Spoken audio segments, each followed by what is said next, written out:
안녕하세요. 임용문접의 마인드 가이드 N입니다. 이번 시간에는 교권에 대하여 공부하겠습니다. 164페이지입니다. 교권에 대한 기출은 2018학년도 대구 교과 구상형 한 문제가 있었습니다. 마인드 교재에는 이에 대한 답이 없는데요. 이번 강의에서 답안 구성 방법에 대하여 알아보겠습니다. A 학생이 수업 시간에 시끄럽게 떠들고 있고 B 학생은 행패를 부리고 있습니다. 제시문과 관련하여 A 학생에 대한 지도 방안은 생활지도와 학습지도가 되겠네요. B 학생에 대한 지도 방안은 교권 침해와 연관시켜서 답안을 구성할 수 있겠습니다. 문제를 풀 때는 항상 제시문을 적용하면서 답을 말하는 것이 좋습니다. 그렇다면 A 학생의 문제점을 살펴볼게요. A 학생이 수업 시간에 시끄럽게 떠들고 있는 것은 다른 학생들의 학습권을 침해할 수 있는 문제점이 있습니다. 다음으로 A 학생 자신이 친구들 중에서 우상이라도 된 것 같다고 하는 것에서 친구들에 대한 배려와 존중의식이 부족한 것이 문제점이라고 할 수 있겠습니다. 이러한 문제점에 대하여 지도 방안의 답안을 구성해야 합니다. 답안은 131페이지를 참고하셔서 답안을 구성해 보시길 바랍니다. 그리고 B 학생의 지도 시에 교사가 하면 안 되는 행동 두 가지는 131페이지에 지도시 주의사항을 참고하시고 이번에 공부할 교권 주제를 공부한 후에 답안을 구성해 보시면 되겠습니다.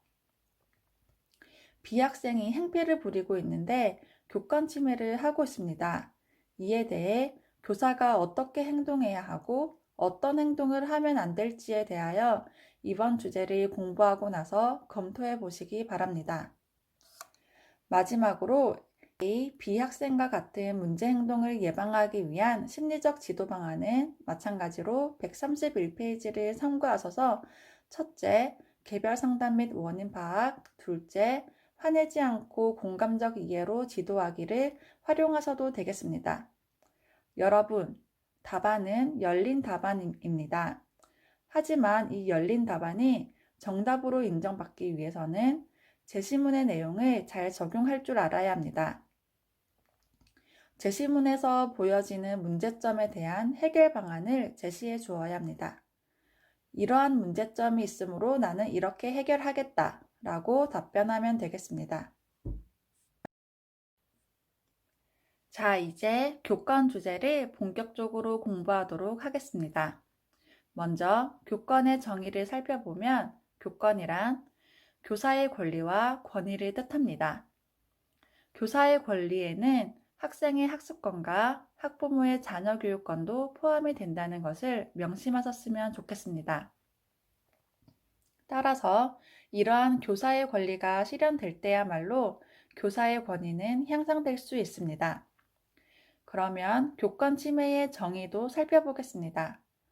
교권 침해란 교육활동 침해 행위를 말하는 것으로 이는 학교의 학생 또는 그 보호자 등이 교육활동 중인 교원에 대하여 폭행, 모욕 등 대통령령으로 정하는 교육활동을 침해하는 행위를 뜻합니다.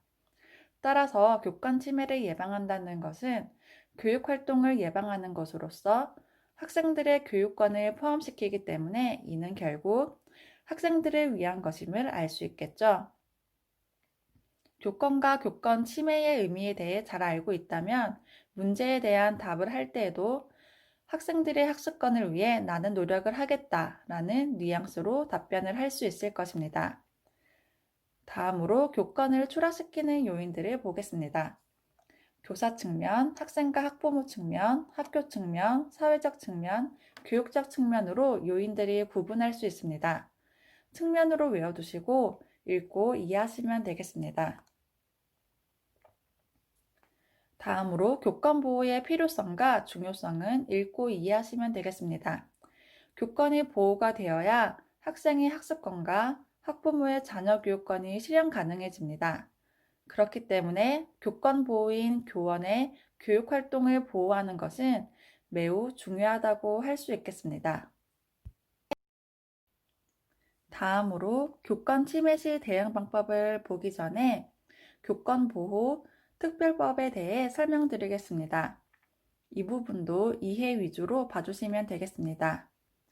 이 법이 2019년에 몇 가지 내용이 신설되었는데요. 첫째, 교육활동 침해를 받았을 때 교원에게 법률상담, 특별휴가, 심리상담 및 조언 등의 보호조치를 마련하는 것입니다. 둘째, 교육활동 침해 시 학생에 대하여 전학, 퇴학 등의 조치를 포함시키는 것입니다. 셋째, 교육활동 침해 시에 학생과 보호자는 특별교육 또는 심리치료에 참여해야 하는데요. 이러한 의무가 있는 보호자가 참여하지 아니한 경우에는 300만 원 이하의 과태료를 부과합니다. 이 내용들은 요즘 교육활동 침해가 너무나도 많아져서 피해를 입는 교원이 많아지고 다른 학생들의 학습권을 보호하기 위해서 신설된 내용이라고 이해하시면 되겠습니다.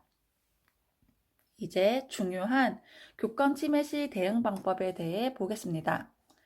사안 처리 체계도는 학생, 학부모, 관리자에 의한 침해로 나누어져 있고 피해 교원의 조치 방법이 나와 있어서 이해하시는 데 도움이 됩니다.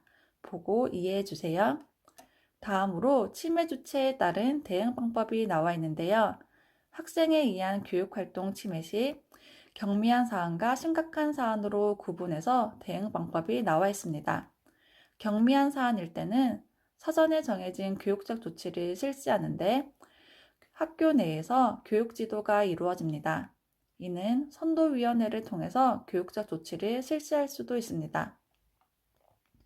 아까 봤던 2018년도 대구교과 구성형 문제가 여기에 속합니다. 아까 문제를 보면서 B 학생이 행패를 부리는 것이 교권 침해 행위이고 이는 다른 학생들의 학습권에도 침해하는 행위임을 이해하셔야 합니다. 그래야만이 다른 학생들의 학습권을 보호하기 위한 교육활동 보호 방안을 답안으로 구성하실 수 있습니다. 교권에 대한 직접적인 문제는 출제되지 않을 수 있습니다. 그러므로 문제의 제시문을 보고 수업 중 발생하는 많은 문제들이 교육활동 침해로 이어질 수 있음을 이해하는 것이 중요합니다.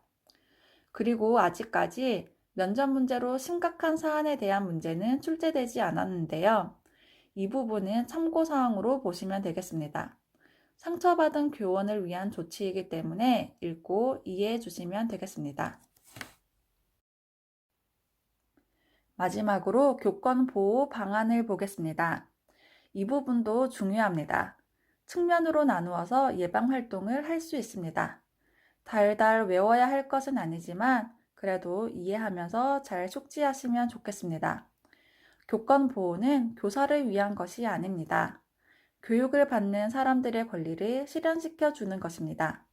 그러므로 이러한 교권이 보호될 수 있도록 교사는 어떻게 교권 보호를 위해 힘쓸 수 있을 것인지 고민해 보면서 이번 주제를 공부하시면 되겠습니다.